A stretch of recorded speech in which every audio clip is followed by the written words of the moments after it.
اس وقت عالمی سطح پر یہودی جمع عیسائی بریکٹ میں کر لیجیے، اور امریکہ جمع یورپ یہ بریکٹ میں کر لیجیے، ان کا اندر معاملہ کیا ہے؟ اصل جو ہے اس میں پیچھے مائنڈ ہے، ماسٹر مائنڈ، سازشی ذہن، وہ یہود کا ہے۔ باقی عیسائی آلہ کار بن گئے ہیں۔ جو 100% آلہ کار ہے یہود کا وہ پروٹیسٹنٹس ہیں۔ پروٹیسٹنٹزم یہود ہی نے پیدا کرایا تھا، یہود ہی نے یورپ کے اندر سود کا رواج شروع کروایا، ورنہ سود حرام تھا وہاں پر بھی، یوزری بھی اور کمرشل انٹرسٹ بھی، دونوں حرام تھے، یہ یہودیوں نے کروایا۔ اور پھر پہلا بینک بنوایا ہے انگلستان کے اندر، بینک آف انگلینڈ، اور جو پوپ کے خلاف بغاوت کرائی تو پہلی بغاوت ہوئی انگلستان کے اندر، جو چرچ آف انگلینڈ علیحدہ ہو گیا پوپ سے، اور اسی کو یہودیوں نے قرار دیا یہ ہمارا ماڈرن اسرائیل ہے، یہ اسرائیل ہمیں دیا ہے گاڈ نے، یہ جو ہے برطانیہ۔ اس کے کچھ عرصے کے بعد یہی جو ہے ایکسوڈس ہوا ہے اور وہ امریکہ میں جا کے آباد ہوئے، لہذا امریکہ کو بھی جیوز نے کہا ہے دس از اندر اسرائیل، یہ ہے ہمارے اصل اسرائیل، ماڈرن اسرائیل یہ ہے۔ اس لیے کہ جو انہیں وہاں پر اقتدار حاصل ہوا ہے، جو قوت حاصل ہوئی ہے، جس قدر دولت انہوں نے وہاں جمع کی ہے، وہاں کے جس طریقے سے جکڑ لیا ہے حکومتوں کو، فرنگ کی رگے جہاں پنجے یہود میں ہے۔ ٹھیک 100 سال پہلے علامہ اقبال یہ مشاہدہ کر کے آ گئے تھے یورپ میں، اور کون دیکھنے والا تھا کہ وہاں کیا ہو رہا ہے، بیہائنڈ دی سین کیا ہے، سامنے کیا ہے، پردے کے پیچھے کیا ہے۔ فرنگ کی رگے جہاں پنجے یہود میں، اس وقت فرنگ کا امام تھا برطانیہ، یہ وہ سلطنت تھی جس پر سورج کبھی غروب نہیں ہوتا تھا۔ آج وہ فرنگ کا امام امریکہ ہے۔ یہ برطانیہ تو اب وہ جو ایک نظم ہے کہ بچپن میں پڑھی تھی، London bridge is going down going down going down, اس کی مثال ہے۔ برطانیہ کی تو کوئی حیثیت ہی نہیں ہے، ورلڈ پاور کی حیثیت نہیں ہے، وہ تو چھوٹا بھائی اس نے بنا رکھا امریکہ نے اپنا، تو اس حیثیت سے جو ہے اس کی کوئی حیثیت ہے، ورنہ کوئی اور حیثیت نہیں۔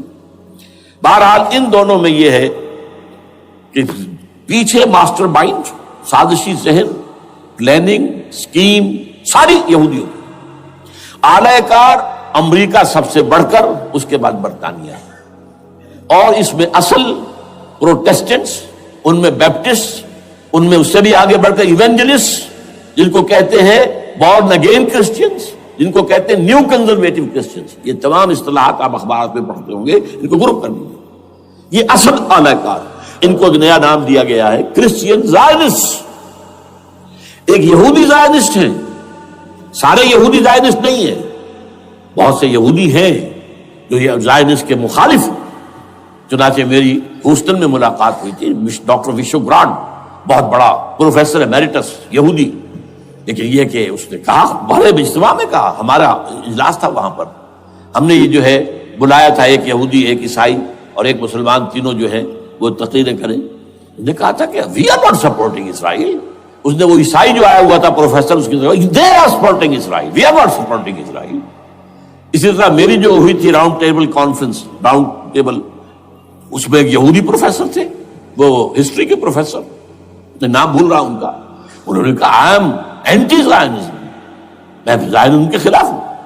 تو زائنزم جو ہے اصل میں ایک سیکولر یہودیوں کی تحریک ہے، اور اس کے سب سے بڑے سپورٹرز کرسچین زائنسٹ وہ امریکہ میں بیٹھے ہوئے۔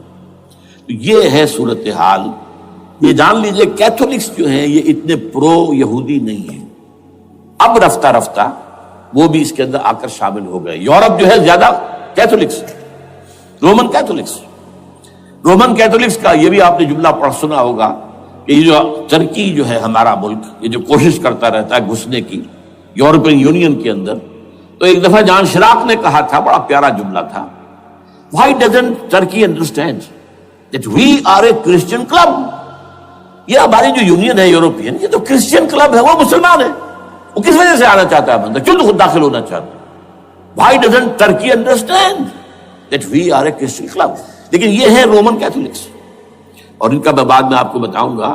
یہی آپ کو معلوم ہے کہ یورپ نے عام طور پر اسرائیل کا اتنا ساتھ نہیں دیا جتنا جو امریکہ دیتا رہا ہے، اور کسی درجے میں ان کے دلوں میں سافٹ کارنر جو ہے عرب فلسطینیوں کے لیے بھی رہا ہے۔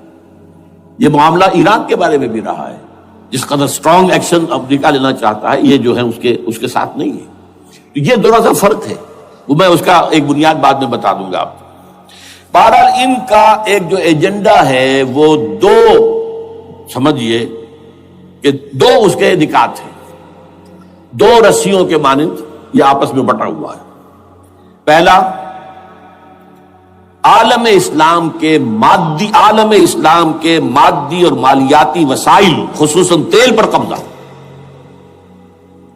یہ ان کا دنیاوی اعتبار سے، دولت کے اعتبار سے، وسائل کے اعتبار سے اس وقت کا ایجنڈا ہے.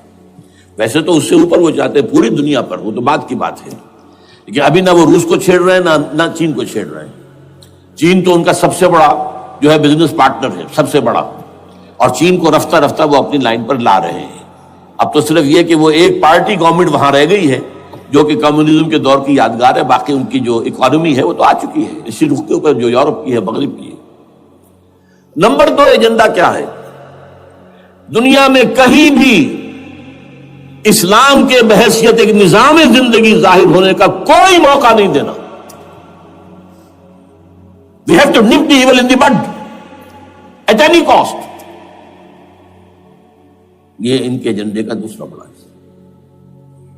یہ دو ہے انٹرٹوائنڈ، جیسے آپ لڑیوں کو بٹ دے کر رسی بناتے ہیں، ایسے یہ دو لڑیے ہیں. اسلام کا پولیٹیکل سوشو اکنامک سسٹم کہیں نہ آ جائے دنیا میں، ہو نہ جائے آشکارا شر پیغمبر کہیں. یہ ابلیس نے کنکلوڈ کیا ہے، وہ جو ابلیس کی مجلس شورا ہے، ہو نہ جائے آشکارا شر پیغمبر، کہیں ایسا نہ ہو کہ پیغمبر کی شریعت دنیا کے سامنے آ جائے، پیغمبر کا نظام آ جائے. الحذر، آئین پیغمبر سے 100 بار الحذر. حافظ ناموس زن، مرد آزما مرد آفری، یہ معاشرتی نظام ہو گیا. موت کا پیغام ہر نوع غلامی کے لیے، نہ کوئی فخور و خاکہ نہ گدائے رہنشی، یہ سیاسی نظام آ گیا. اور کرتا ہے دولت کو ہر آلودگی سے پاک و صاف، منعموں کو مال و دولت کا بناتا ہے امین. تم دولت کے امین و مالک نہیں ہو. اور اس سے بڑھ کر اور کیا فکر و عمل کا انقلاب، بادشاہوں کی نہیں اللہ کی ہے یہ زمین، ان الارض للہ. یہ نظام کہیں نہ آ جائے دنیا، یہ ہے جس پہ کہ وہ خطرہ محسوس کر رہا تھا. اور اس کے بعد یہ کہتے ہیں، یہ تو تھا عصر حاضر کے تقاضے، لیکن یہ کہ صورتحال کیا ہے؟ ہو نہ جائے آشکارا شرع پیغمبر کہیں ہے.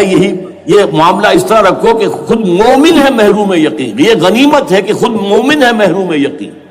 ہمیں اگر کوئی سہارا ملتا ہے تو اس سے کہ مومنوں کو بھی، نام نہاد مسلمانوں کو بھی اپنے اس نظام پر یقین نہیں. وہ نماز پر یقین رکھتے ہیں، روزے پر رکھتے ہیں، زکوٰۃ کو بھی جو بھی اللہ تعالیٰ جس کو توفیق دیتا ہے، حج کرتے ہیں، عمرے کرتے ہیں، یہ ہے سب. لیکن یہ کہ یہ غنیمت ہے، چشم عالم سے رہے یہ پوشیدہ یہ آئین تو خوب. وہ ابلیس کہتا ہے کہ یہ آئین چشم عالم سے پوشیدہ رہنا چاہیے. یہ غنیمت ہے کہ خود مومن ہے محروم یقین. ہمارے لیے جو ہے اگر کوئی سانس لینے کی جگہ ہے وہ یہ ہے، حوصلہ افزائی اگر ہے تو اس میں ہے کہ خود مومن محروم یقین ہے، اس کے سامنے وہ راستہ ہے ہی نہیں. اب لیجئے یہودیوں کے ایجنڈے کو میں تجزیہ کر رہا ہوں.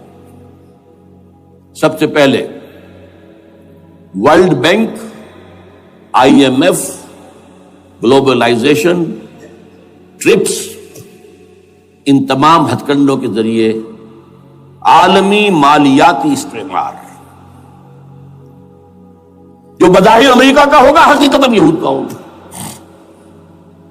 یہودیوں کے نزدیک پوری نوع انسانی حیوانوں کے مانند ہے. They are not human beings. They are goyams. They are Gentiles. یہ انسانی شکل میں حیوان ہیں، اور جیسے حیوانوں کو ایکسپلائٹ کرنا، استعمال کرنا انسانوں کا حق ہے.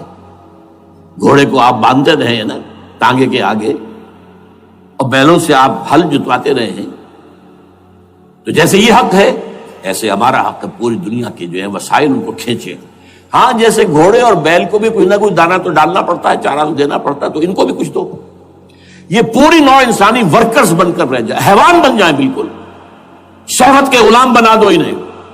اخلاقی اقدار کا بیڑا غرق کر دو، خاندانی نظام کو تہوبالہ کر دو. یہ باقاعدہ جو Protocols of the Elders of دی زوائن تھے ان سب میں موجود ہے لکھا ہوا، جو 1897 میں انہوں نے پاس کیا اپنا پروگرام بیسل میں، سوئٹزرلینڈ کا ایک شہر ہے. Protocols of the Elders of دی زوائن. ان کو حیوان بنا دو، بس حیوانوں سے کام لیتے رہو. ہاں ان کی کمائی کا کچھ حصہ ان کے لیے چھوڑ دو، وہ بھی زندہ رہیں، وہ بھی آخر کام کیسے کریں گے، اور اصل جو ہے ملائی کھینچ دو اپنے اس نظام کے ذریعے سے. World Bank, I M F, stock exchange, TRIPS, globalisation, اس کے ذریعے سے عالمی مالیاتی استعمار. نمبر 2، ایک ہے ان کا ایجنڈا، یہ تو عالمی ہے. دوسرا ایجنڈا کیا ہے؟ وہ لوکل ہے. وہ کیا ہے؟ گریٹر اسرائیل کا قیام، جس میں مصر کا سارا زرخیز علاقہ شامل ہوگا، جو ڈیلٹا کا علاقہ کہلاتا ہے اس کا، جہاں کے اس وقت کے بادشاہ نے، حضرت یوسف علیہ السلام کے زمانے کے بادشاہ نے، وہ فرعونہ کے خاندان میں سے نہیں تھا، وہ عرب تھا. عربوں ہی سے کسی وقت کوئی قوم آئی تھی جو کہ مصر پر قابض ہو گئی تھی. اس نے حضرت یوسف کے خاندان کو لا کے وہاں آباد کیا. بہترین جشن کا علاقہ کہلاتا ہے، بہترین. وہ کہتے ہیں ہمارا ہے، ہم رہے وہاں پر کئی سو برس تک رہے. عراق ہمارا ہے، وہاں ہمیں قید میں رکھا گیا، نبوکدنضر لے گیا تھا.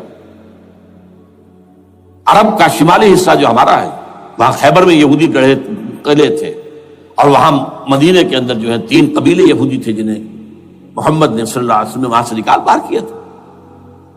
یہ جارڈن یہ ترکی کا بھی کچھ حصہ ہمارا ہے. باقی پورا لبنان اور پورا فلسطین، یہ سب اس کے اوپر بنے گا ایک greater Israel. This is there local agenda. اور اس کے لیے ضروری ہے ایک بہت بڑی جنگ. ایسے آسانی سے نہیں ہو جائے گا.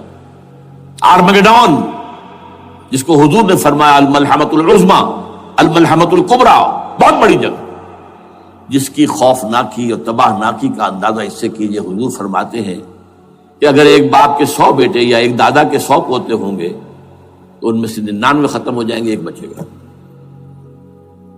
اور ایک جگہ فرماتے ہیں اتنی اموات ہوں گی، اتنی لاشیں ہوں گی کہ ایک نفاست پسند پرندہ جو ہے، جو گندگی پہ نہیں اترنا چاہتا.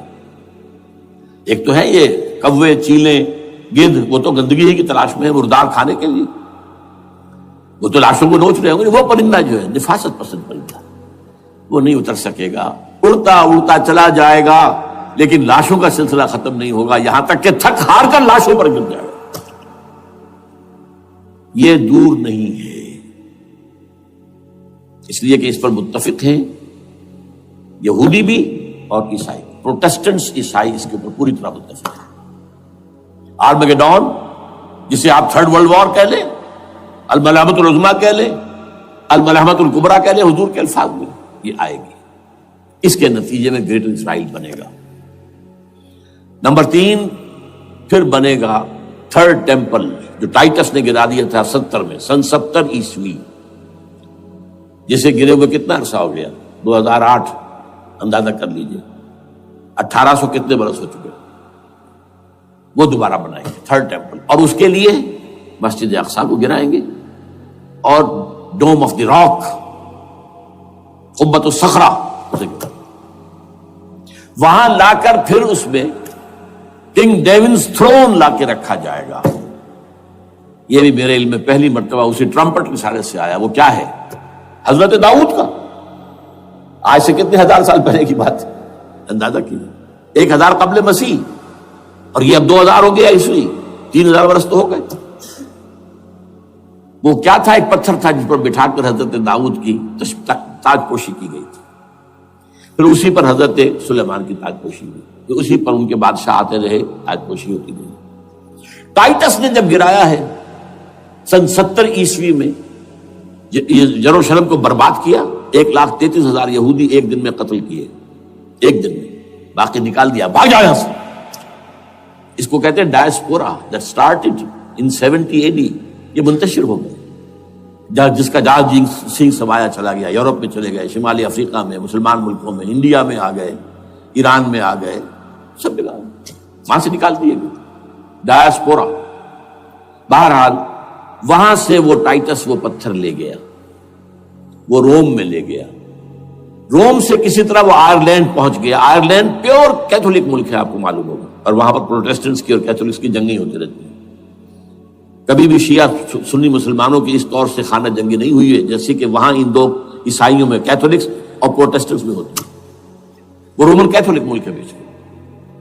وہاں سے وہ انگلینڈ میں آیا، انگلینڈ میں جب آ گیا، بلکہ وہاں سے اسکاٹ لینڈ سے انگلینڈ میں پھر اس کو ایک کرسی کے اندر اس کی سیٹ کی حیثیت سے بنا کر ایک تھرون کی شکل دے دی گئی، اور وہ جو ویسٹ منسٹر ایبے ہے، برطانیہ کے پارلیمنٹ کے ساتھ جو چرچ ہے ویسٹ منسٹر ایبے، وہاں اس کو لا کے رکھ دیا گیا۔ اس وقت سے برطانیہ کے بادشاہوں اور ملکاؤں کی تاج پوشی وہاں ہوتی ہے۔ تو ایک یہ ہے کہ پھر اس کو لا کر وہاں رکھیں گے۔ اب یہاں سے اختلاف ہے، یہ نوٹ کر لیجیے۔ یہاں تک عیسائیوں کا، یہودیوں کا ایجنڈا ایک، یہاں اختلاف ہے۔ یہودیوں کے نزدیک ان کا مسیح آئے گا اور وہ وہاں بیٹھ کر پوری دنیا پر راج کرے گا۔ وہ مسیح جس کی خبر دی گئی تھی شروع کی کتابوں میں، جو تورات کی ابتدائی کتابیں ہیں، وہ تو حضرت مسیح کی شکل میں آ گئے۔ The prophecy was fulfilled۔ یہودیوں نے نہیں مانا، انہیں تو قرار دیا جادوگر ہے، کافر ہے، مرتد ہے، ولد الزنا ہے، اور اپنے بس پڑتے سولی پر چڑھا دیا۔ وہ دوسری بات ہے، اللہ نے کیا کیا، وہ ایک علیحدہ مسئلہ ہے۔ چنانچہ یہ کہ the situation is vacant، وہ مسیحا کی جگہ ابھی باقی ہے ان کی، and they are waiting for him۔ تو وہ آئے گا اور وہ یہاں اس تخت داؤد پر بیٹھ کر پوری دنیا پر حکومت کرے گا۔ عیسائیوں کا کہنا کیا ہے؟ ادھر حقیقت حضرت مسیح نازل ہوں گے، سیکنڈ کمنگ آف جیسس، جس کو ہم بھی مانتے ہیں، اگرچہ ہوگا کیسے، حالات و واقعات کا کیا ہمارے نزدیک رنگ ہے وہ کچھ مختلف ہے، وہ میں اس کو بیان نہیں کر سکتا۔ حضرت مسیح علیہ السلام پھر اس تخت پر بیٹھیں گے ان کے عیسائیوں کے مطابق۔ چنانچہ پوپ جو مر گیا ہے، پال سیکنڈ، اس کو یہ ٹرمپٹ والے کہتے ہیں شیطان، اور ان کا کہنا یہ ہے کہ اس شیطان نے the old ancient Holy Roman Empire کو ریوائیو کیا ہے یونائٹڈ یورپ بنا کر، اور ان کا مقصد کیا ہے کہ یہ فلسطین میں ایک رومن کیتھولک حکومت قائم کرنا چاہتے ہیں۔ یہودی اپنی حکومت چاہتے ہیں جو ہے، اور وہ اپنی حکومت چاہتے ہیں، یہ ان کا کہنا ہے۔ یہ میں نہیں جانتا کہ اس میں کس حد تک ان میں ایک دوسرے پر الزام درست ہے، لیکن جیسے کہ آپ کو معلوم ہے کہ انڈونیشیا کے اندر بھی ہوا تھا، ایک جزیرے کو تقسیم کر دیا، ایک حصہ جو ہے اس کا وہ رومن کیتھولک ریاست بن گیا ہے۔ شاید نائجیریا میں بھی اس طرح کا معاملہ ہوا ہے کچھ تھوڑے علاقے کے اندر، وغیرہ وغیرہ۔ تو یہ ہے، لیکن بہرحال یہ ان کا۔ عیسائیوں کا معاملہ کیا ہے؟ میں نے جیسا کہ بتایا کہ یہ تو اس ایجنڈے کے اندر متفق ہے، اور عیسائی بھی ورلڈ ڈومینیشن، مالیاتی جو ہے استعمار، اس کے لیے کوشاں ہیں۔ لیکن ان کے نزدیک حضرت عیسیٰ ابن مریم آئیں گے علیہ الصلوۃ والسلام، اور وہ حکومت کریں گے۔ اس پورے ڈرامے کا اسکرپٹ پورا یہودیوں کا لکھا ہوا ہے، اور انہی کی سازش اس پورے ڈرامے کے پیچھے ہے۔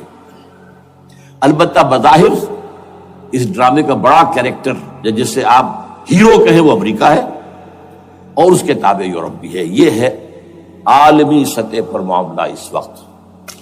ویسے میری 2 کتابیں جو ہے اس پر کتابچے ہیں، 4 سال پہلے میں نے اسی مقام پر 2 تقریریں کی تھی، ایک موجودہ عالمی حالات اور اسلام کا مستقبل، وہ دوسرا حصہ جو میں اس وقت نہیں چھیڑ رہا، ہوگا کیا اصل میں، جس میں یہ ہے کہ کہیں اسلامی ریاست قائم ہو، خلافت کا نظام قائم ہوگا کہاں ہوگا یہ میں بحث نہیں کر رہا۔ حضرت مہدی کا ظہور ہوگا، وہ آئیں گے عرب کے اندر۔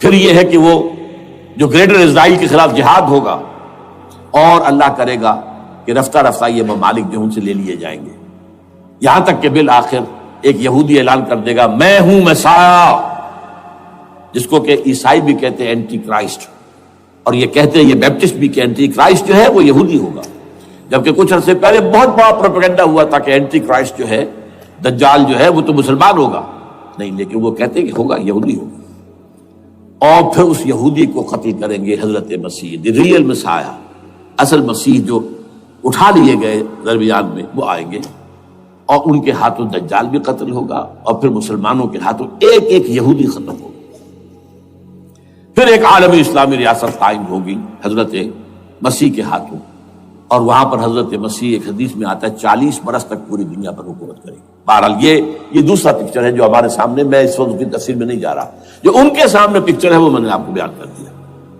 اب اس میں تجزیہ کیجئے افغانستان پر حملے کا اصل سبب، جو میں نے دو بتایا نا، دو لڑیاں ہیں ان کے ایجنڈے کی، ایک اسلام کہیں ظاہر نہ ہو جائے، اسلام کا نظام ظاہر نہ ہو جائے، اور ایک مسلمانوں کے مالیاتی خاص طور پر تیل کے وسائل پر قبضہ۔ اب افغانستان میں کیا ہوا ہے، یہ سارا معاملہ تھا اسلام کا راستہ روکنے کے لیے، کہ یہاں تو اسلام ایک شکل دکھا رہا ہے اپنی، اور اگر انہیں موقع مل گیا تو یہ تو ایک ایسی ویلفیئر اسٹیٹ قائم کر دیں گے، زکوٰۃ کا نظام قائم ہو جائے گا تو اعلیٰ ترین ویلفیئر اسٹیٹ قائم ہو جائے گی، اور اگر یہاں پر جو ہے یہ ساری سزائیں نافذ ہو گئی، معاشرہ کرائم فری ہو جائے گا، لوگوں میں محبت ہوگی، مساوات ہوگی، اور یہ کہ عام لوگوں کے لیے ویلفیئر ہوگا، اور یہ سامنے نظام آ گیا تو پھر ہمارا یہ نظام کیپٹلزم یہ کہاں رہے گا، اس کو تو منہ چھپانے کی جگہ نہیں ملے گی۔ لہذا افغانستان پر حملے کا اصل موٹیو یہ ہے۔ البتہ یہ ساتھ ہی یہ بھی تھا کہ افغانستان کے راستے سے سینٹرل ایشین سٹیٹس جو ہیں ان سے پائپ لائنیں لا کر اور وہ پھر کہیں گوادر کے آس پاس سمندر تک لائے جائے، تاکہ ہم وہاں کے جو ہے ڈرین کر سکیں جو تیل اور گیس کے ذخائر ہیں سینٹرل ایشین سٹیٹس کے اندر جو مسلمان سٹیٹس ہیں، تو اس کے لیے راستہ جو ہے وہ لینا چاہتے تھے افغانستان سے۔ اب وہ جہاں تک افغانستان کا تعلق ہو تو ان کے قبضے میں ہے، جب چاہے کر لیں۔ اب پاکستان کا معاملہ جو تھا وہ جیسا کہ میں نے کہا کہ اس کا راستہ وہ رک گیا، جبکہ انہیں واپس جانا پڑ گیا، لیکن انہوں نے افغانستان میں کوشش کی طالبان کے زمانے میں۔ یونیکال جو ہے ان کی سب سے بڑی جو ہے کمپنی ہے، اس نے مذاکرات کیے، وہ دیکھ کر حیران رہ گئے کہ یہ ان پڑھ، یہ ملے ملاٹے جو ہیں یہ تو بڑے ٹف بارگینر ہیں۔ اس طریقے سے پاؤں جما کر طالبان نے جو ان کے ساتھ مذاکرات کیے ہیں اور ان سے اپنی شرطیں پیش کی ہیں کہ وہ گھبرا کر بھاگ گئے۔ یہ صورتحال بھی تھی افغانستان پر قبضہ کرنے میں، لیکن یہ ہے کہ اصل کیا تھا کہ وہ اسلام کی کوئی شکل دنیا کے سامنے نہ آنے پائے، جو ان کا میجر ہے۔ اسی لیے پورا عالم کفر جمع ہے، امریکہ، یورپ، روس، چین، سب جمع ہے، بھارت تو ہے ہی ہے، یہ سب جمع ہے۔ آپ نے یاد ہو گیا جب لال مسجد کا حادثہ ہوا ہے اور ہمارا یہ بدبخت اور بدمعاش انسان، اس نے صرف خود جان بوجھ کر اسے بڑھایا، ایک پھنسی کو پھوڑا بنایا، اس میں پھر شگاف دیا اور شاباش لی ہے۔ امریکہ سے شاباش آ گئی، نیٹو سے شاباش آ گئی، رشیا سے شاباش آ گئی، چائنا سے شاباش آ گئی۔ وہ چونکہ محسوس کر رہا تھا کہ اندرون ملک تو میری اب کشتی ڈگمگا رہی ہے، ڈاواں ڈول ہے، I have to have more support from outside, اور for that I have to do it۔ کہ دیکھو میرے عین قلب میں پاکستان کے یہ پھوڑا نکل آیا تھا، یہ بنیاد پرستی کا اور یہ شدت پسندی کا اور یہ تنگ نظری کا اور یہ فلاں کا اور یہ دہشت گردی کا، اور میں نے دیکھو کیسے اس میں چیرا دیا ہے، کتنے لوگوں کو ختم کر دیا ہے۔ اچھا، اس میں یہ بھی ذہن میں رکھیے کہ افغانستان کے بارے میں یہودیوں کے علم میں ہے کہ حضور کی حدیثیں کیا ہے۔ حضور کی حدیث ہے یخرج من خراسان رایات سود، خراسان کے علاقے سے کالے جھنڈے لے کر فوجیں چلیں گی، لا یردھا شیء، کوئی طاقت ان کو رخ نہیں موڑ سکے گی، حتی تنصب بیلیا، یہاں تک کہ وہ آ کے بیت المقدس میں جھنڈے گاڑ دیے جائیں۔ دے نو اٹ، یہ جان لیجیے، یہ لوگ پڑھے لکھے لوگ ہیں۔ میں آپ کو ایک واقعہ سناتا ہوں۔ جب 1967 میں یہودیوں کو فتح ہوئی بہت بڑی، اور پورا یروشلم اب ان کے قبضے میں آ گیا، ایسٹ یروشلم جو کہ ابھی جارڈن کے قبضے میں تھا، تو جب موشے دایان تھا وہ کانا، وہ داخل ہوا فاتح کی حیثیت سے، تو اس کے ساتھ ایک ربائی تھا، بہت بڑا چیف ربائی یہودیوں کا، بہت بڑا عالم، اور وہ رو پڑا، تھا تو فتح کا وقت، خوشی کا، رویا۔ So this is the beginning of the end, یہ الفاظ آئے اخبارات کے اندر۔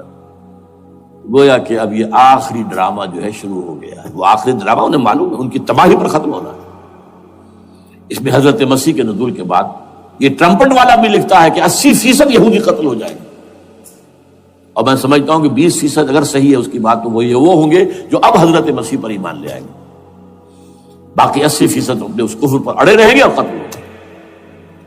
اسی طرح حضور کی ایک حدیث ہے کہ جب یہودیوں کا قتل عام ہو رہا ہوگا, اگر مسلمان قتل کریں گے تو اگر کسی درخت کے پیچھے یہودی چھپا ہوگا تو درخت پکارے گا, اے مسلمان, ہاں عبداللہ آؤ ادھر, یہ میرے پیچھے یہودی چھپا ہوا, قتل کرو اسے. کسی پتھر کے پیچھے چھپے گا تو پتھر بولے گا سوائے ایک درخت غرقد کے, غرقد یہودیوں کے درخت ہے, وہ پناہ دے گا. اور آج اسرائیل میں سب سے بڑی پلانٹیشن غرقد کی ہے. They know it. اسی لیے افغانستان, خراسان, یہ افغانستان کا ہارٹ ہے افغانستان. اور یہ بھی جان لیجئے ہمارا جو مالاکنڈ سے اوپر کا علاقہ ہے یہ بھی خراسان کا حصہ ہے, اولڈ خراسان, جیسے گریٹر خراسان کہا جاتا ہے ہسٹری میں. ایک میں نے ایرانی سے پوچھا تھا اس کے بارے میں, تو اس نے کہا خراسان ہمارا ایک صوبہ ہے. میں نے کہا وہ تو مجھے معلوم ہے, جس کا دارالخلافہ مشہد ہے اور یہ ان کا مقدس شہر ہے, وہ تو اسے مکے کی طرح سمجھتے ہیں. بہرحال میں نے کہا میں پوچھ رہا ہوں پرانا خراسان بزرگ, تو خراسان بزرگ کا انہوں نے بتایا پورا افغانستان اس میں شامل. اور پھر یہ اسٹیٹس جو ہیں سینٹرل ایشین اسٹیٹس اور ایران کا ایک حصہ اور پاکستان کا ایک حصہ, یہ جو مالاکنڈ کہلاتا ہے. اور یہ بڑی معنی خیز بات ہے کہ وہیں مالاکنڈ سے تحریک چلی ہے جو اصل تحریک ہے طالبان پاکستان, وہ سوات سے چلی ہے.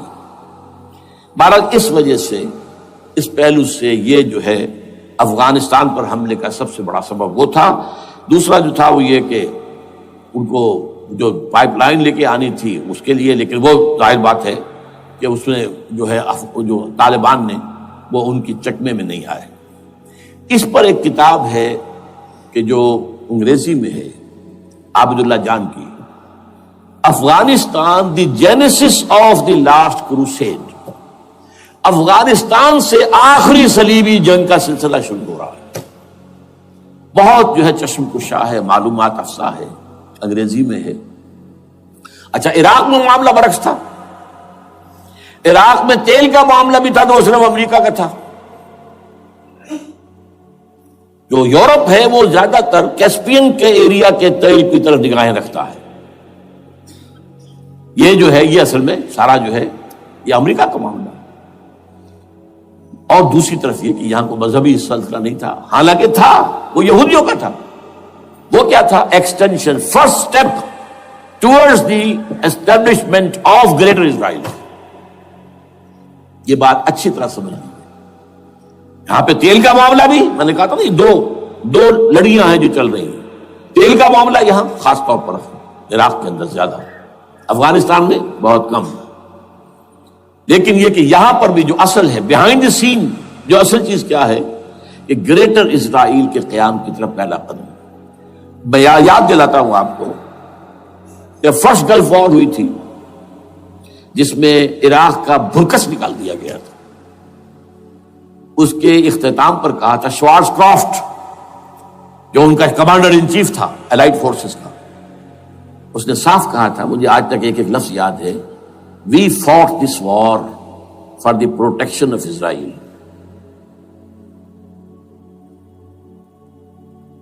اور اب جو ابھی ہوا معاملہ, جب صدام گرا ہے, اس کا مجسمہ بھی گرا ہے, تو اس کے بعد وہ شخص, وہ بدبخت, وہ خبیث جو ابھی پڑا ہوا کومے میں, شیرون نے کہا تھا ان قریب عراق پر ہماری حکومت ہوگی.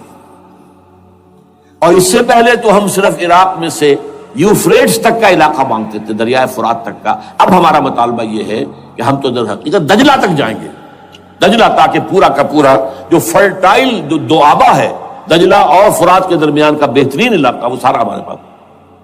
اس سے آپ اندازہ کر لیجئے کہ یہ دونوں چیزیں جو ہیں دونوں جگہ موجود ہیں.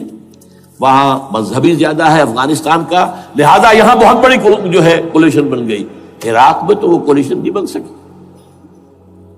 یورپ بھی ساتھ نہیں آیا, امریکہ had to go it alone, اسے کرنا پڑا ہے. زیادہ سے زیادہ کوئی ٹوکن, آسٹریلیا کا کوئی ٹوکن معاملہ جو ہے وہ برطانیہ کا کچھ شاید ٹوکن ٹائپ جو ہے وہی یہ کامن ویلتھ پرانی جو ہے چلی آ رہی ہے، اس میں شاید کینیڈا کا، باقی تو کوئی نہیں۔ یہ جو آل ورلڈ کولیشن بنی تھی وہ افغانستان کے خلاف کیوں ہے؟ یہاں سے اسلام کی ریسرجنس کا اندیشہ ہے۔ یخرج من خراسان رایات سود لا یردھا شیء حتی تنصب بایلیا۔ حضور کے زمانے میں ایلیا جو ہے وہ کن کے قبضے میں تھا؟ عیسائیوں کے۔ اس کے بعد ہمارے قبضے میں آیا، لیکن پھر کروسیڈرز نے ہم سے لے لیا تھا، اور 88 برس وہ عیسائیوں کے پاس رہا، 1099 عیسوی سے لے کر 1187 تک۔ اب پھر یہود کا قبضہ ہے، پہلے عیسائیوں کا تھا، اب یہود کا۔ اب ان سے لینا واپس، پہلی مرتبہ بھی عرب نہیں لے سکے تھے، کھونے والے عرب تھے، واپس لینے والا کرد تھا، صلاح الدین ایوبی رحمۃ اللہ علیہ۔ اب بھی کھونے والے عرب ہیں، مصر اور شام اور اردن، تینوں کا مقابلہ کیا اس نے، اسرائیل نے، اور قبضہ کیا پورے ویسٹ بینک پر، گولان ہائٹس پر، سینائی پیننسولا پر، اور یہ کھو دیا ہم نے اپنے ہاتھ سے۔ اور اب بھی عربوں میں تو کوئی دم نہیں ہے، کوئی جان نہیں ہے، ان کو عیاشیوں نے، دولت مندی نے بالکل تباہ و برباد اور کھوکھلا کر کے رکھ دیا۔ بہرحال یہ جو چیزیں میں نے آپ کو بتائی ہیں، یہ تو وہ پلانز ہیں جو سب شیاطین جن و انس کے پروگرام ہیں۔ وہ جیسے کہ کبھی کہا تھا خمینی صاحب نے، شیطان بزرگ، دی گریٹسٹ شیطن، امریکہ، اصل میں امریکہ، اور اس کے پیچھے حقیقت میں یہود، سامنے امریکہ، پیچھے یہود۔ بالفعل کیا ہوگا یہ تو پھر اللہ ہی جانتا ہے کیا ہوگا۔ وَمَكَرُوا وَمَكَرَ اللَّهُ، کافر اپنی چالیں چلتے ہیں، اللہ اپنی چال چلتا ہے۔ اور سَنَسْتَدْرِجُهُم مِّنْ حَيْثُ لَا يَعْلَمُونَ وَأُمْلِي لَهُمْ إِنَّ كَيْدِي مَتِينٌ۔ اے نبی آپ گھبرائیں نہیں، ہم ان کافروں کو رفتہ رفتہ وہاں سے لے آئیں گے جہاں سے آپ کو بھی، جہاں انہیں احساس تک نہیں ہوگا کہ یہ تو گرفت میں آ رہے ہیں، ٹریپ ہو رہے ہیں، اور ابھی ذرا میں انہیں ڈھیل دے رہا ہوں۔ میں املی لہم ان قیدی متین، میری چال بہت مضبوط ہے۔ وہ اللہ کیا کرے گا وہ میں نے آپ کو بتایا، جھلک دکھا دی ہے۔ انشاءاللہ اسی علاقے میں پاکستان اور افغانستان، اور اس کا ہارٹ ہوگا یہ پشتونستان، سرحد اور مشرقی افغانستان مل کر پشتونستان، پشتون اسی مشرقی اس میں ہے، پاکستان کا مغربی صوبہ ہے، شمال مغربی سرحدی صوبہ، یہ ہارٹ، اور پھر پاکستان اور افغانستان، انشاءاللہ یہی ہوگا۔ اور پھر یہ کہ یہاں سے فوجیں جائیں گی جو حضرت مہدی کی حکومت جمائیں گی عرب کے اندر۔ عربوں میں جان نہیں ہے کہ وہ مہدی کی حکومت کو جما سکے۔ یخرج ناس من المشرق یعطون للمہدی یعنی سلطان ہی، مشرق کی طرف کے کسی ملک سے فوجیں آئیں گی جو مہدی کی حکومت قائم کرے، عربوں میں دم نہیں۔ بہرحال ہوگا کیا، وہ میں نے کہا کہ یہ تو اللہ کے ہاتھ میں ہے۔ اب یہ کہ کرنا کیا چاہیے، یہ ہے میری تقریر کا آخری حصہ۔ دیکھیے ذوالفقار مرزا نے جو کچھ کہا اور سید قائم علی شاہ نے، میں خوشائند سمجھتا ہوں کہ طالبانائزیشن اور ہے، اسلامائزیشن اور ہے، ٹھیک ہے، تیری آواز مکے اور مدینے۔ طالبانائزیشن کے اندر کچھ بغیر تعلیم یافتہ، کچھ جذباتی، اس طرح کے لوگ بھی ہیں جن میں انتہا پسندی بھی ہے، جیسے کہ میں پہلے بیان کر چکا، افغانستان میں ہوا ہے، افغانستان کے اندر بھی رفتہ رفتہ وہ اپنی چیزوں سے نکل رہے تھے، نکل جاتے ہیں، لیکن موقع نہیں دیا گیا، نیتی بٹ ختم کر دیا گیا۔ اسی طرح ہمارے سرحدی صوبے میں جیسا کہ میں بتایا 3 قوتیں برسر ہیں، who knows it، کون کیا کہ۔ لیکن بہرحال یہ کہ پہلی بات یہ، اسلام اور پاکستان لازم و ملزوم ہیں۔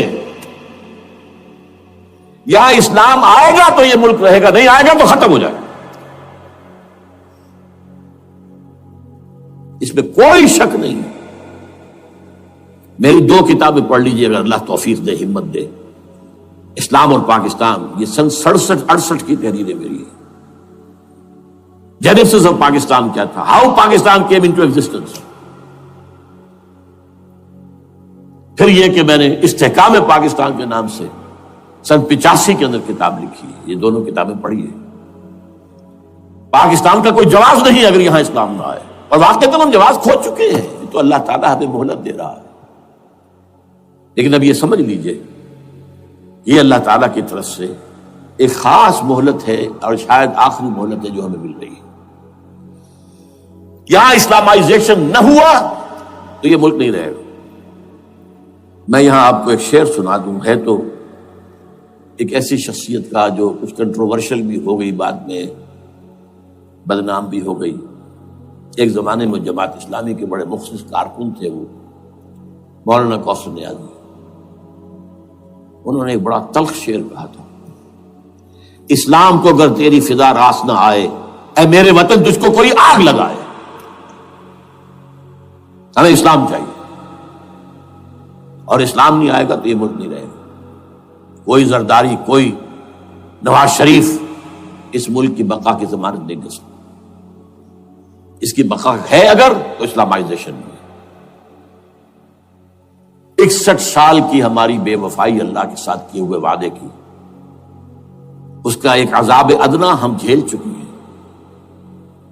71 یاد کی سن 71 پاکستان 2 لخت، 93,000 مسلمان پاکستانی بھارت کی قید میں بھیڑوں بکریوں کی طرح ہانک کر لے جائے گئے، ٹرکوں میں بھر بھر کر، جیسے کہ ڈیرہ غازی خان سے بھیڑیں بکریاں آتی ہیں لاہور میں ذبح ہونے کے لیے.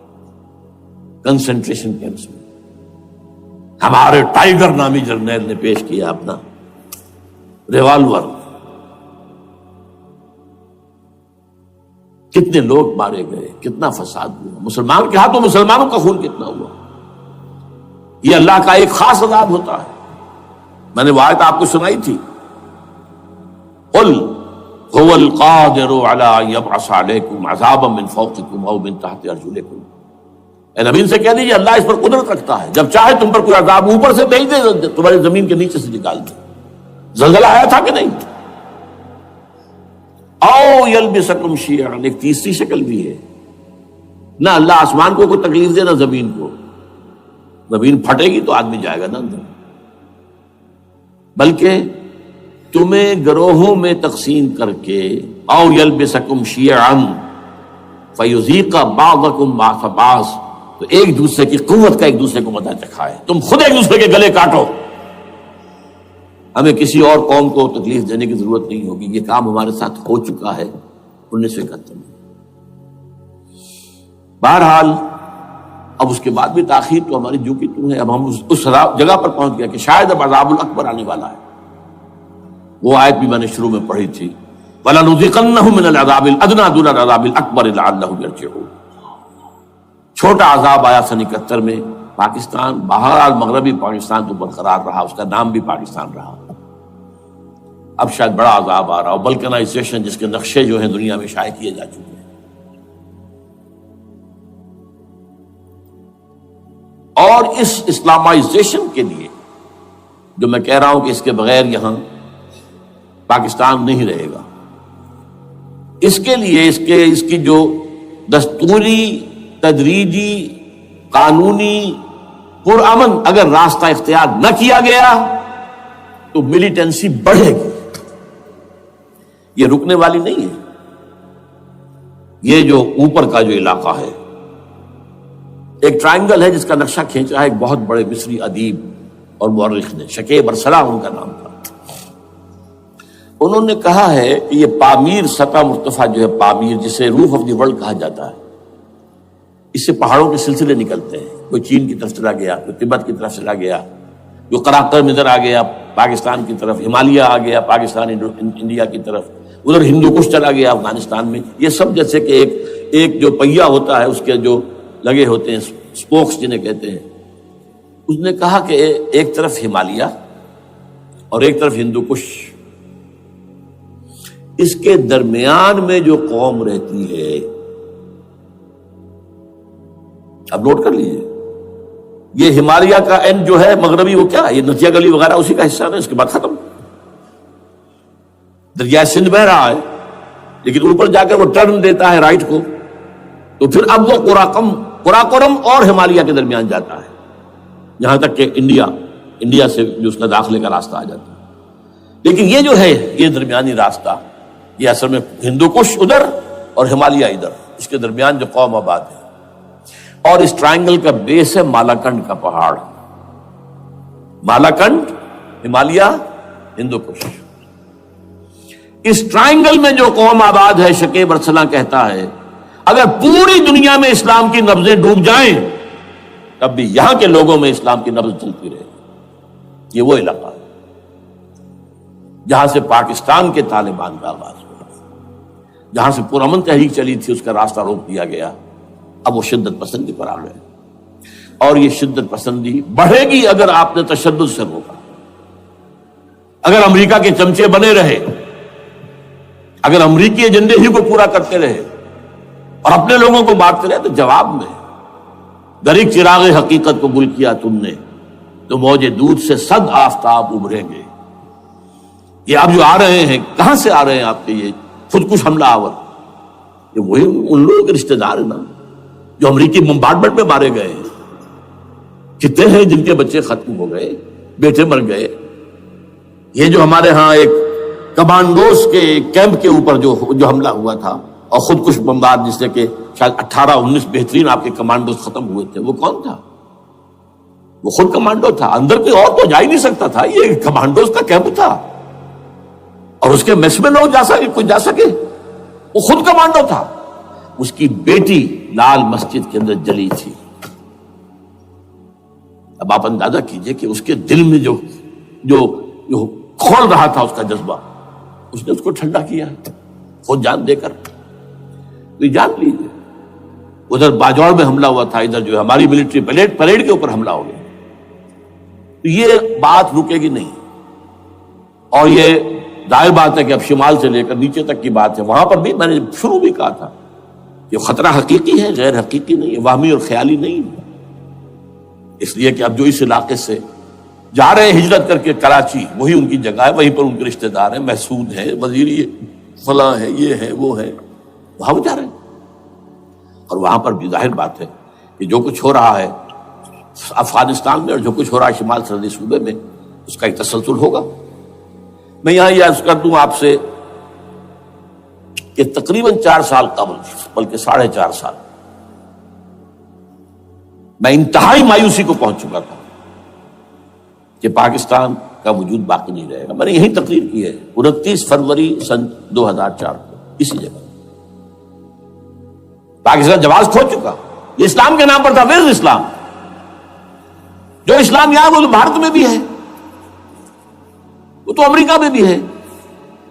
وہ کہاں ہے اسلام کا سیاسی نظام، اسلام کا تعزیراتی نظام، اسلام کا کرمنل لا، اسلام کا سول لا، اسلام کے فیملی لاز کہاں بنائے تھے اس شخص نے جو فیلڈ مارشل بنا تھا، خود ساختہ، جو اس نے قوانین بنائے تھے؟ تمام علماء نے کہا تھا، تمام مکتبہ فکر کہ غلط ہے، تحریک کوئی نہیں اٹھائی، یہ ان کی غلطی تھی، کوتاہی تھی۔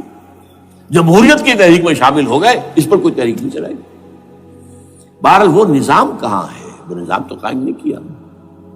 اس حوالے سے یہ اپنا جواز کھو چکا ہے۔ دو ریشنل ہے، ریزون دیت جسے کہتے ہیں فرینچ کے اندر، ریزون دیت کسی چیز کی ریزن، ریشنل آف ایگزسٹنس۔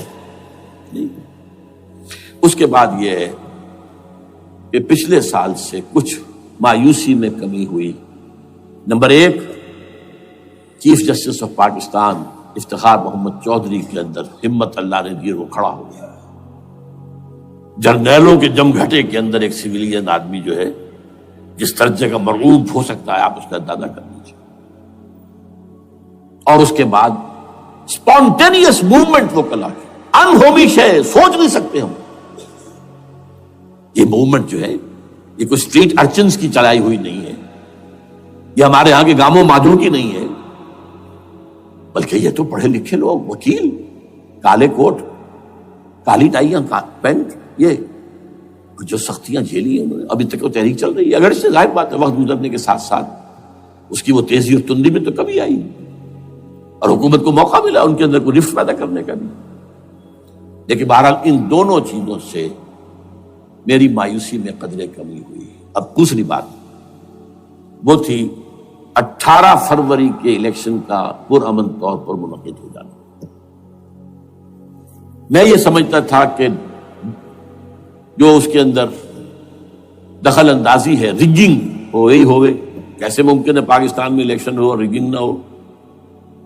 پھر تحریک چلے ہی چلے، کیونکہ تحریک تو چل رہی ہے پہلے سے، صرف اس کے اوپر تیل اور ڈالنا ہے نا. اور پھر بدامنی ہوئی ہو، اور پھر دونوں طرف گدھ بیٹھے ہوئے ہیں.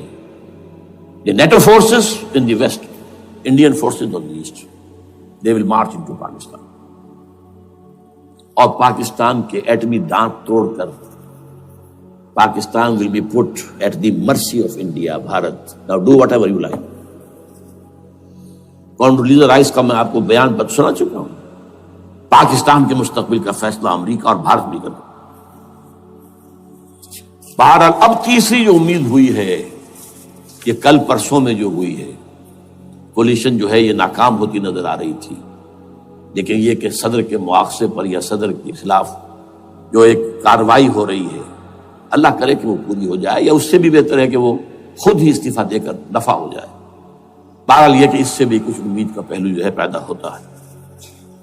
اب یہاں اسلامائزیشن کا پرامن، تدریجی اور اسلام اور دستوری اور قانونی طریقہ کیا ہے؟ وہ طریقہ کیا ہے؟ 1949 اور 50 میں جو عمل شروع ہوا تھا، جو اس کے بعد سے آج تک جو ہے ختم ہو گیا، اس کو اثر دور شروع کیا جائے. دوڑ پیچھے کی طرف اے گردش ایام کی. 49 میں کیا ہوا تھا؟ قرارداد مقاصد. وہ گویا کہ پاکستان میں نظام خلافت کی جڑ تھی جو رکھ دی گئی تھی کہ sovereignty belongs to Allah and whatever authority we have, it's a sacred امانت. یہ تو اصل میں استعمال کی جائے گی یہ قوت کتاب و سنت کے دائرے کے اندر. دس از خلافہ. ان ایسنس اٹ از خلافہ. خلافت کی بنیاد رکھ دی گئی. اس سے پہلے 48 میں سن 47 کی ایک تقریر کی وجہ سے جو غلط فہمی پیدا ہوئی تھی قائد اعظم کی 11 اگست کی، اس کا انہوں نے کراچی کی ہائی کورٹ بار ایسوسیشن میں جا کے کہہ دیا تھا. کچھ لوگ شرارت کے ساتھ یہ پروپیگنڈا کر رہے ہیں کہ پاکستان میں دستور شریعت پر مبنی نہیں ہوگا، یہ فتنہ ہے، غلط کہہ رہے ہیں. نفی کر دی تھی. اب یہ دوسری بات ہے کہ اندھوں کے اندھے جو ہیں وہ اس 11 اگست کی تقریر کو لیے پھرتے ہیں، اس کے ایک جملے کو، اور یہ اتنی کھلی بات جو کی شریعت کا لفظ.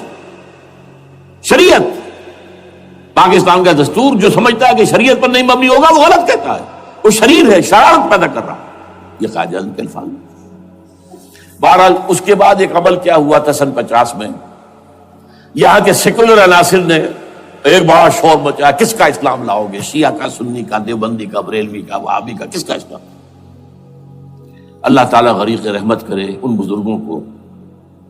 پاکستان کے تمام مذہبی مکاتب فکر کی ٹاپ کی قیادت جمع ہو گئی کراچی میں. شیعہ بھی، اہل حدیث بھی، بریلوی بھی، دیوبندی بھی. 31 علماء، جماعت اسلامی بھی، مولانا مودودی بھی اس میں تھے. انہوں نے 22 پرنسپلز ایگریڈ اپون، دستور بنانے کے لیے 22 پرنسپلز ہیں، حاضر بناؤ دستور. اب کوئی دلیل نہیں رہی، کوئی عذر نہیں رہا. تمام مکاتب فکر کے لوگ جمع. بعد میں ہوا کیا ہے، اس میں کس کا کتنا رول ہے، یہ بڑی درد بھری داستان ہے. میں اس وجہ کو چھیڑنا نہیں چاہتا. حاصل کیا ہے، وہاں سے ہمارا پروسیس ڈیریل ہوا، کچھ اپنوں کے کیے، کچھ بیرونی دباؤ کے تحت. قرارداد مقاصد کی سزا دی گئی لیاقت علی خان کو، تم نے پاس کرائی ہے. اسے ایسے قتل کیا گیا کہ سراغ تک نہیں ملا کہ کس نے قتل کیا. یہ ایسی تو نہیں ہوتا. اس میں پیچھے بڑے بڑے کریکٹرز، بڑے بڑے کردار. اب اس کے بعد وہ عمل کیسے شروع ہو؟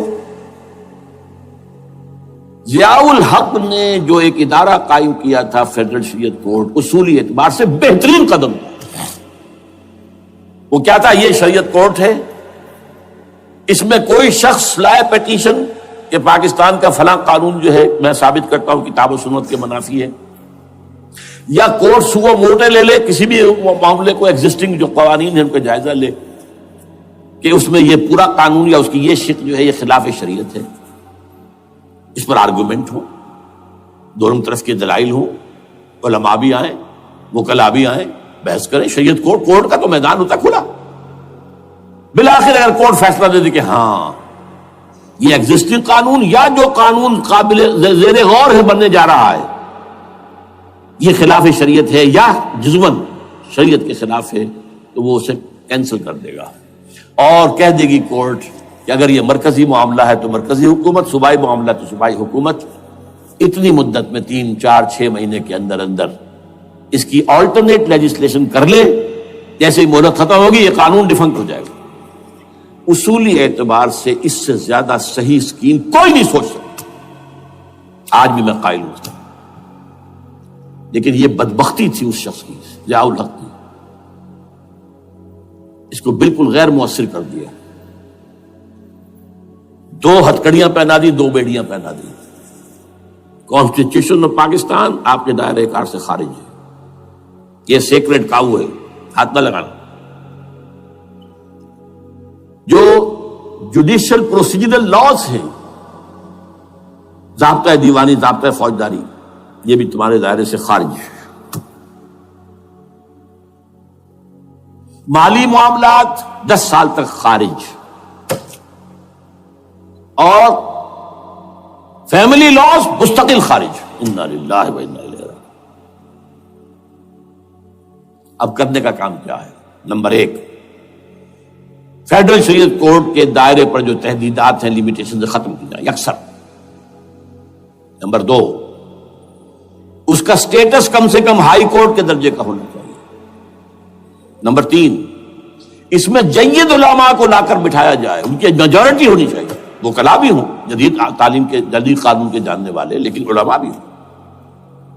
اگر آپ جید علماء کو لے آئیں گے تو پھر وہ جو عام مولوی ہے بیچارہ، وہ جو پوری طرح نیم خواندہ ہے یا نیم تعلیم یافتہ ہے، یا ہمارا عام آدمی ہے جو طالبان کے انداز کے اندر وہ شدت پسندی پر آ گیا ہے، اسے یہ اندازہ نہیں ہے کہ دین میں اہمیت کس شے کی اول ہے، پھر دوسری کون سی، سالوی شے کون سی ہے۔ اب اس کے بجائے علماء، جدید علماء، تمام جو ہے مسالک کے علماء اس میں شامل کیے جائیں۔ اس کے فیصلوں پر نظر ثانی کا کھلا موقع ہونا چاہیے، ایک دفعہ عدالت فیصلہ کر دے، نظر ثانی کا موقع ہونا چاہیے، اور کسی شہری کی طرف سے پیٹیشن آئے یا سو موٹو، وہ جائزہ لے اور ایک ایک کر کے قوانین جو ہے غلط ختم، ان کی جگہ پر لیجسلیشن پارلیمنٹ ہی کرے گی یا صوبائی اسمبلی کرے گی۔ کورٹ کا کام لیجسلیشن نہیں ہے، وہ یہ کہہ سکتا ہے کہ یہ بھائی یہ معاملہ جو ہے شریعت سے تجاوز کر گیا ہے، یا فلاں جو قانون تم بنانے چلے اس کی یہ شق جو ہے شریعت کے خلاف ہے، بس فیصلہ یہ دے گی۔ ظاہر بات ہے لیجسلیشن اس کا کام نہیں، لیجسلیشن جو کرے گی آپ کی نیشنل اسمبلی کرے گی، آپ کی صوبائی اسمبلی کرے گی، لیکن وہ اس کا متبادل قانون لے آئیں اور پہلا قانون ختم ہو جائے گا۔ اچھا، اس عرصے کے دوران جو کونسل آف اسلامک آئیڈیالوجی پر ارب روپیہ خرچ ہوا ہے، اس کی رپورٹوں کے انبار لگ گئے ہیں، کسی ایک سفارش کو بھی آج تک پارلیمنٹ میں پیش نہیں کیا گیا، اور اس میں جید علماء رہے ہیں اور تمام مکاتب فقہ کے علماء رہے ہیں۔ ان کی رپورٹوں کو رفتہ رفتہ پارلیمنٹ کے سامنے لایا جائے اور ان کے ذریعے سے نئی قانون سازی کی جائے۔